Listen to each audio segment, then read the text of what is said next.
오늘 우리에게 주신 하나님 말씀은 예레미야 애가 1장 1절에서 2절입니다. 구약성경 1142페이지 예레미야 애가 1장 1절에서 2절입니다. 예레미야 바로 뒤에 있습니다.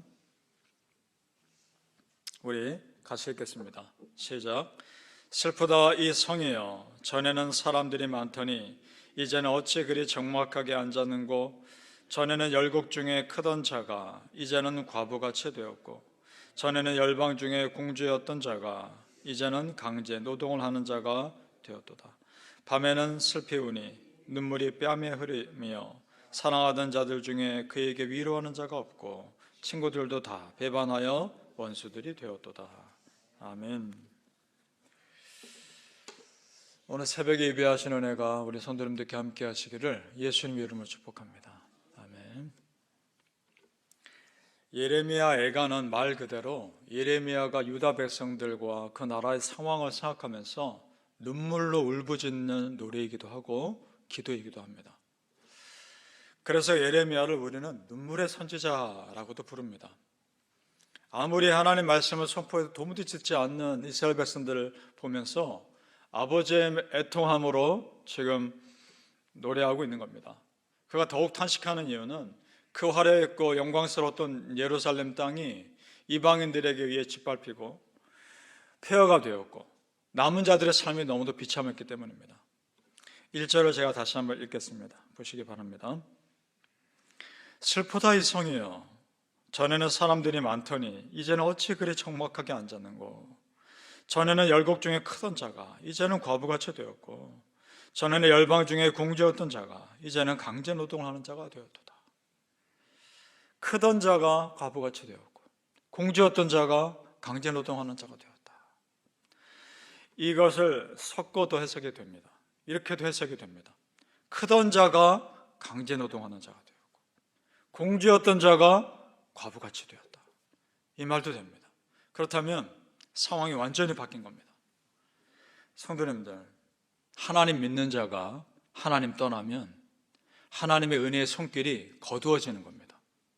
그렇게 되면 우리에게 남는 것은 죄밖에 없습니다. 하나님께서 은혜로 우리를 지금까지 덮어주고 계셨기에 지금까지 우리가 사는 겁니다. 믿습니까? 제가 생수의 강 때도 말씀드렸던 것 같습니다. 목사한 수식 때 어떤 분이 간증을 하는데, 젊은 목사님이 자기 아버지가 기도를 많이 하는 분이어서 자기 마음에 이런 생각이 있었답니다. 아버지가 기도를 많이 하는 분이니까 하나님께서 나를 특별하게 붙들어 주시겠지, 그렇게도 생각할 수 있겠죠. 그런 마음이 있었는데 어느 날 자기가 기도하는데 이런 마음이 들더랍니다. 하나님께서 마음 가운데, 얘야, 네 애비도 십자가 없으면 죄인이다. 네 애비도 십자가 없으면 죄인이다. 그러면서 깨달아지는 겁니다. 그렇구나. 오직 내가 바라봐야 할 것은 내 아버지도 아니고 십자가구나. 성도님들, 나를 살린 것은 십자가 은혜입니다. 그 은혜 아래 항상 머무시기를 축복합니다. 아멘. 지금 예레미야 예루살렘 폐허 보면서 그 공동체의 아픔을 자기 아픔으로 고백합니다. 유다 백성들에게 망하지 않을 것이라 말했던 거짓 선지자들 어디 갔습니까? 아무도 없습니다. 망할 것이다 라고 선포하며 사람들로부터 그렇게 공격받았던 예레미야의 말로 그 아픔을 노래하고 있고 고통스러워하고 있지 않습니까? 예레미야가 진짜인 겁니다. 우리 2절 말씀 제가 또 보겠습니다. 2절 말씀.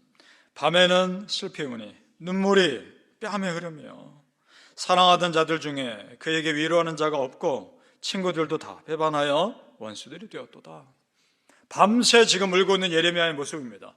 그리고 유다 백성들이 그렇게 의지했던 사람들은 다 유다를 오히려 배반하고 떠났다는 겁니다. 그제서야 유다 백성들은 누가 정말 나라를 사랑하는 사람인지를 깨달았을 겁니다. 성도님들, 듣기에 좋은 말만 하는 사람이 진짜가 아니라 나를 위해 진심으로 기도해 줄 수 있는 사람이 진짜인 겁니다. 우리가 서로에게 진짜가 되시길 바랍니다.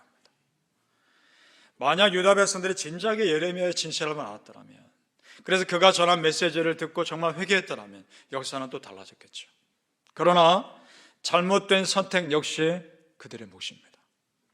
사랑하는 성도님들, 참으로 깨어 기도하신 분, 항상 바른 분별력으로 살아가시기를 예수님의 이름으로 축복합니다.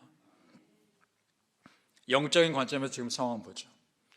예루살렘 땅을 폐허로 만들고 성전을 무너뜨린 것 바벨론 사람들입니다. 그들은 보이는 성전만 무너뜨린 겁니다. 그러나 유다 백성들은 보이는 성전뿐만 아니라 보이지 않는 하나님의 관계도 이미 무너뜨렸습니다. 우상 숭배 때문에. 유다 백성들이 먼저 성전을 무너뜨렸기에 이방인들의 성전을 무너뜨리는 것은 시간 문제인 겁니다.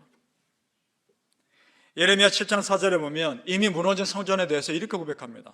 잘 들어보십시오. 너희는 이것이 여호와의 성전이라, 여호와의 성전이라, 여호와의 성전이라 하는 거짓말을 믿지 말라. 3번이나 반복합니다. 너희가 아무리 이 예루살렘 이 땅의 솔로몬 성전이 여호와의 성전이라 외쳐도 나 여호와는 여호와의 성전이라 말하지 않겠다. 그건 거짓말이다. 선포하고 계시는 겁니다. 성도님들, 하나님이 임재하시는 성전이야말로 진짜 성전인 겁니다. 믿습니까? 사랑하는 성도님들, 우리가 예배하는 이 성전에 하나님의 강력한 임재하심이 임하시기를 예수님의 이름으로 축복합니다. 아멘. 예루살렘 성전이 무너지는 걸 보면서 질문이 생길 수 있습니다.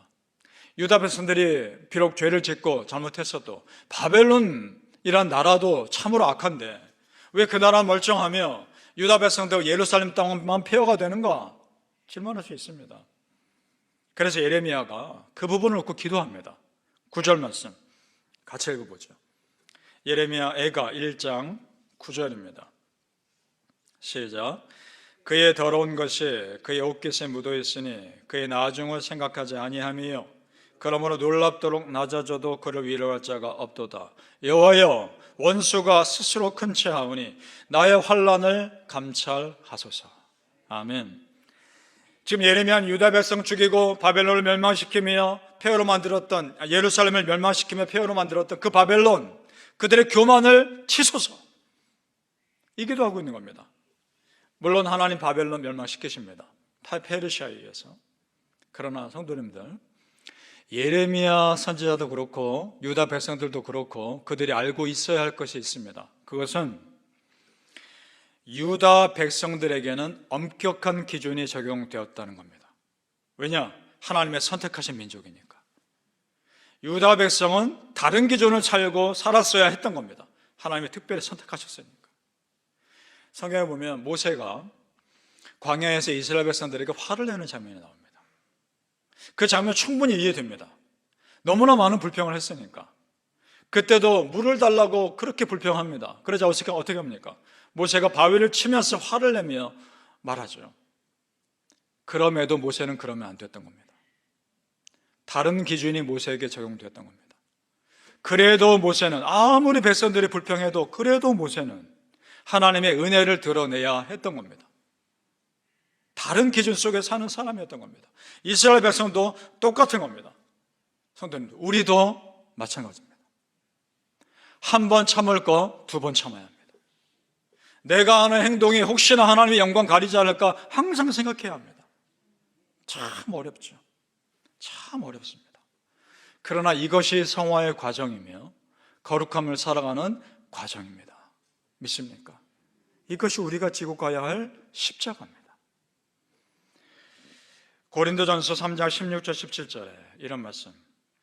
너희는 너희가 하나님의 성전인 것과 하나님의 성령이 너희 안에 계시는 것을 알지 못하느냐. 누구든지 하나님의 성전을 더럽히면 하나님이 그 사람을 멸하시리라. 하나님의 성전은 거룩하니 너희도 그러하니라. 아멘. 그렇습니다. 우리가 하나님의 성전임을 아시고 오늘도 거룩한 삶 사시기를 예수님의 이름으로 축복합니다. 아멘. 비록 우리가 그런 부담감 가운데 살지만 성도님들이요, 내가 예수 믿는 자로 산다는 것 축복입니다. 그 영적인 특권을 결코 가볍게 여기지 마시기 바랍니다. 구약 성경에 에서가 팥죽 한 그릇에 장자의 축복권을 판 스토리 여러분 아실 겁니다. 사냥하고 왔더니 배고파서 그 동생이 만드는 팥죽을 축복권을 팔아버립니다. 그것이 얼마나 거룩한 것인지 조차 생각하지 않았던 사람인 거죠. 실제로 이 땅에 살 때는 아마도 에서가 야곱보다 더 부자였는지도 모릅니다. 400명의 군사를 거느리고 있었으니까. 대단한 거 아닙니까? 그런데 야곱이 누렸던 영적인 축복과는 비교할 수 없는 겁니다. 야곱은 이스라엘 민족의 실질적인 조상 아닙니까? 지금 우리가 영적인 이스라엘 아닙니까? 그 축복과 어떻게 비교합니까? 유다 백성들이 에서 같은 어리석은 삶을 산 겁니다. 그들이 누릴 영적인 축복엔 관심 없고 땅의 것만 바라보다가 우상숭배에 빠진 거 아닙니까? 지금도 예수 믿으라고 하면 마음 꼭 닫는 사람들 보면서 깨닫습니다. 내가 예수 믿는다는 거 기적이구나. 나와 우리 가족이 예수 믿는 가정 되었다는 게 정말 축복이구나. 여러분, 그거 정말 축복입니다. 새벽에 나와 기도 쌓는 거, 주일마다 예배 빠뜨리지 않고 예배를 쌓아놓는 거 축복입니다. 선택받은 우리가 누릴 영적인 특권이란 말입니다. 믿습니까? 바라기는 성도님들, 지금 내가 예수 믿는 산다는 것이 얼마나 큰 축복인지 아시고 예수 믿는 그 십자가 복음 증거하며 사시기를 예수님의 이름으로 축복합니다. 아멘. 기도하겠습니다. 아버지 하나님, 감사합니다. 지금 내가 하나님 믿는 백성으로 산다는 것이 얼마나 큰 은혜인지요. 내가 하나님 믿는 백성으로 살며 주일마다 예배드리며 이 새벽에 나와 기도하는 것이 얼마나 큰 축복인지요. 아버지 하나님, 그 은혜 가운데 살게 하여 주시옵소서. 그 은혜를 누리며 살게 하여 주옵소서. 영광 바라보며 살게 하여 주옵소서. 십자가 복음, 십자가 바라보며 살게 해주시고 그 복음이 나를 살렸음을 믿고 평생토록 그 은혜 아래 살게 하여 주시옵소서. 감사하며 예수님의 이름으로 기도합나이다. 아멘.